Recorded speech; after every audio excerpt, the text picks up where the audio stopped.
Oh, bonjour, madam. Uh, bonjour. I guess you're probably not all women watching this, so you're not mademoiselle. I'm dropping the French accent now. I don't want to do it. We're painting today, okay? Although I'm an idiot, and I don't actually think watercolors work on canvas, but we're going to find out. We're going to be playing some royalty-free beats. I'll probably edit this video. If not, you'll never see it. You'll never know. So as a new artist, they have these little tabs. I'm not really quite sure how you get them off there. I guess you have to just... I guess you just poke it with a paintbrush. I don't really know. It feels very... not... I really strongly feel like you're not supposed to do it that way. You pen? Okay, oh. There we go.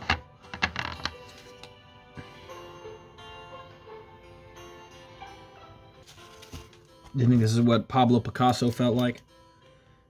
He felt like a noob when he first started? Or do you think he just woke up a talented artist, you know, able to poke holes in all sorts of paint tubes? There we go.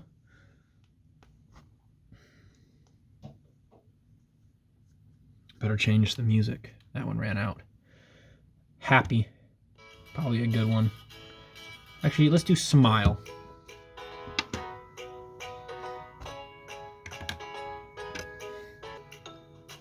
Probably should have read the instructions. I don't really know if you need to read the instructions for painting, but now that I'm here, I really feel like I should have read the instructions for sure. Because I don't know if I need to add water to this or not. It says watercolor, but this looks like paint to me. Seems very anti-artist to read the instructions, if I'm being honest. Right? Seems like artists wouldn't read instructions. They let the heart guide them. Okay, so I've already messed up. I read the instructions, not like a true artist.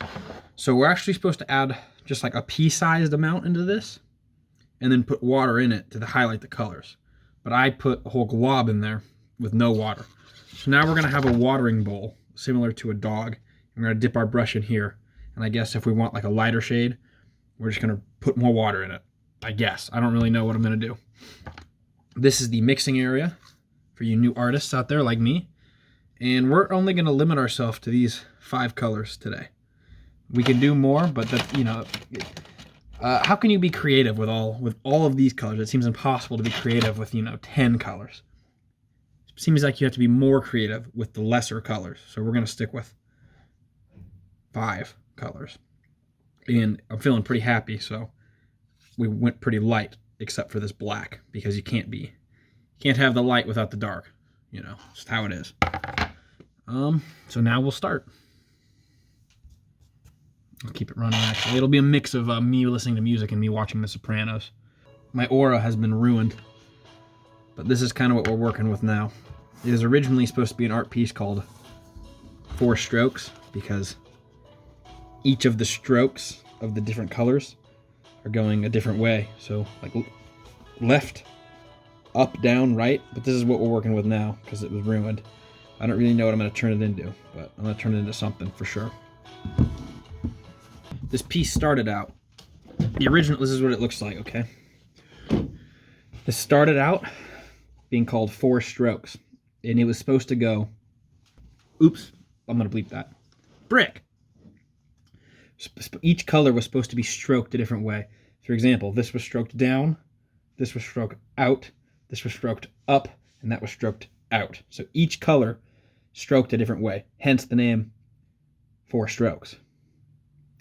But what has kind of happened is the black started to bleed into the other colors quite heavily.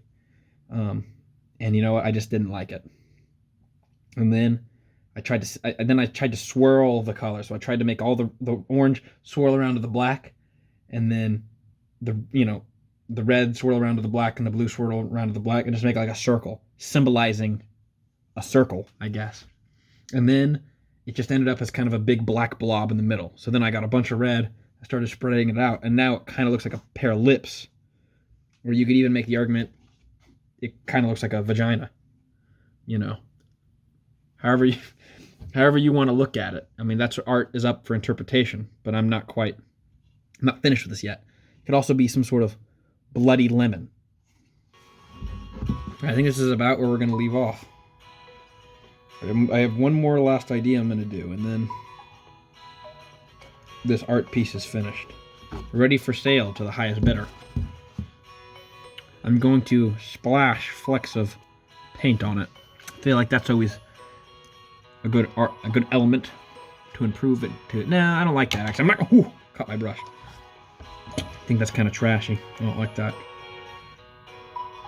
I don't know what I'm gonna do, but I want one more element in there for sure.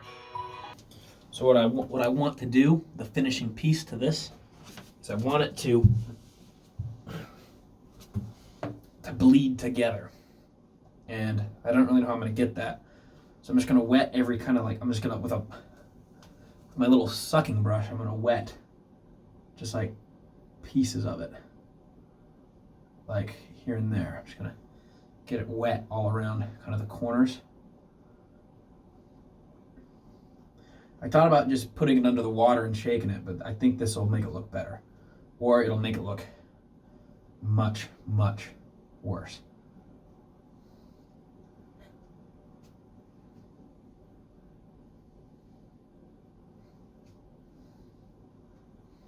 I just want to put water on it, like that. And now I'm just gonna kind of wave it about, kind of like that. Get us some waves in there, because I want it to bleed. I don't want it to look so perfect. You know, obviously perfect is like a hard, many of you are gonna say it doesn't look perfect, but it looked too good, I thought, for abstract. I want an element of randomness to it that I don't know how to achieve. I thought about flicking water on it, but I don't like it with just water flicked on it. I like it more with this random element that I'm kind of going with right now. I want the colors to flow as they will.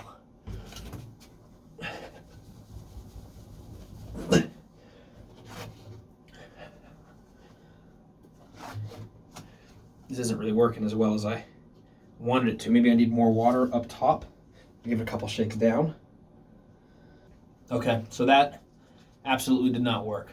It had no effect on how I wanted it. It actually probably looks worse now, which I'm trying to make it look good. So now what I'm going to do, I'm going to put like a ton of water up here, up top here, and I'm just going to hope that it runs down. And we're going to see iterations of this, obviously. I want it to run together well. And then I'm just going to shake it. This is the element of randomness that I'm talking about, that I think all art has.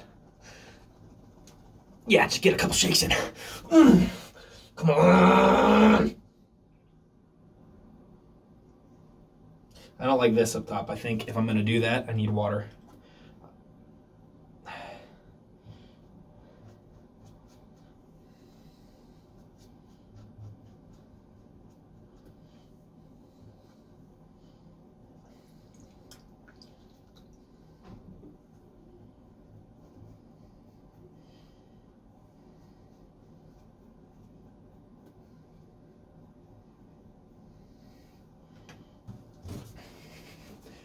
There we go.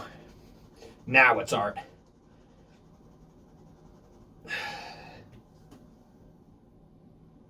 Art. I keep playing with my wiener, but it's because I'm not wearing underwear. No great artists wear underwear, though. Oh, bonjour. I thought I was done, but I'm not. Okay. I actually am really happy with it, with the exception of this black smearing into the blue. So I'm going to fix that, and then I'm done. And then it's up for sale. Every good painting needs a name. So I'll have a name by the time I get back. So this is where we're at. I'm much happier with the way this turned out. This looks much better to me than that original, when you could see the blackness smeared. It looked like just poo-poo garbo before. This is the final product. Have a name for it. With all great artists, you got to have a name. The painting, not the artist. I have a name. The painting's name is going to be Elizabeth. My shtick's going to be I name all my painting after women. Well, I'm going to give them female names. I don't actually know a woman named Elizabeth. Hopefully, I never do. But this painting's called Elizabeth, and it can be yours for $999 plus shipping and handling. I'll probably paint some more. So this is the first ever Rodrigo El Painto. That's going to be my handle. So if you like this, hit me up. $999 plus shipping and handling. If you liked the video, please like and subscribe. I'll probably make more of these because I had a lot of fun.